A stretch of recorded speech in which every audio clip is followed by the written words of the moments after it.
We gaan nog naar een heel oor muziekspektakel, want dat is op 1 maart. En dat is in Theater de Kolle in Kolmersweg. Zeg ik dat goed? Nee, dat zeg ik net goed, want ik zit naar een orentip te zien. Dat is in Kolm natuurlijk.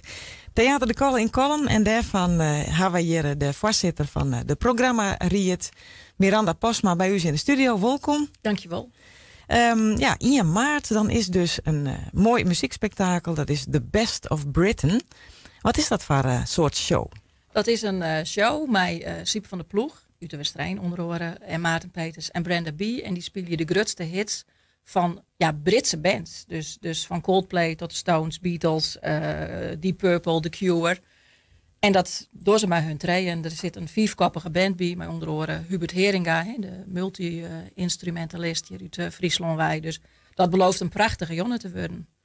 En dan haak jongen, het is een zit-sta voorstelling. Dat zeg ik op de website steen. Wat wil je daarbij voorstellen? Nou, we komen erachter dat het publiek in Kolm toch echt wel heel graag steen wil. Die wil wat doen op muziek. Dus we gaan zijn voor degenen die graag zitten willen. Doen we wat tafeltjes, met stoeltjes of een, hoe heet het?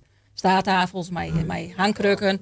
En daar kunnen de meesten zitten. En de rest die steen wil, die wat omrennen wil, die kan dat doen. Dus het is een beetje een gecombineerd concert. Dus zo hopen we zo volle mogelijk mensen naar de kolen te krijgen. Ja, en wat kan mensen verwachten van de jong?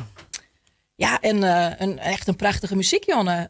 Ik ben natuurlijk al hier klasbakken die op het podium staan. En ik ga ze nou zelf ook vaker zien natuurlijk. Jong hebben we dan de première van de show in Drachten. Dus ja, en ze jouwen gewoon het beste. En het is gewoon de beste popnummers die maken binnen. Dus ja, het is gewoon een hele fijne muzikale jonne. Echt even lekker op stap en douchen en of lekker zitten. Meisjongen of zitten en douchen, maar echt meisjongen. En als mensen nou daar graag heen willen, waar kunnen ze de kaarten dan keepje en hoe duur is het ongeveer? De kaarten zijn €25 en die kunnen besteld worden via www.dekolle.nl. En dan krijg je een online ticket en dan, dan hopen we de mensen vrij al je welkom te heten om 8 uur. Om 8 uur begint Om 8 uur begint het. Ja. En is er een skoft in of zo? Ja, ze hadden een pauze en er is een bar, hè, want we hadden het dorpshuis, dus er zit een bar in, dus de drankjes kunnen hellen worden.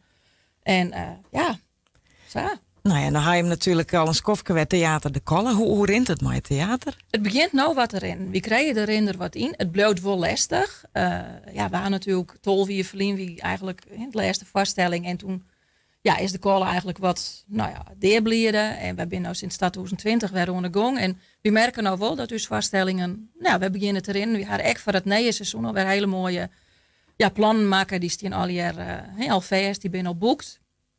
Dus wij hopen nou dat we ons goed op elkaar zetten. En we zijn gewoon hartstikke blij dat de Best of Britain in het Liedse Theater van Kolm staat. Ja, dat belooft een mooie muzikale voorstelling te worden. The Best of Britain in Theater de Kolle in Kolm. 8 uur, hè, wie het? 8 uur, ja. 1 maart. 1 maart, of vreed. Dank u wel, Miranda Posma, van je taljochting daarop. Graag gedaan.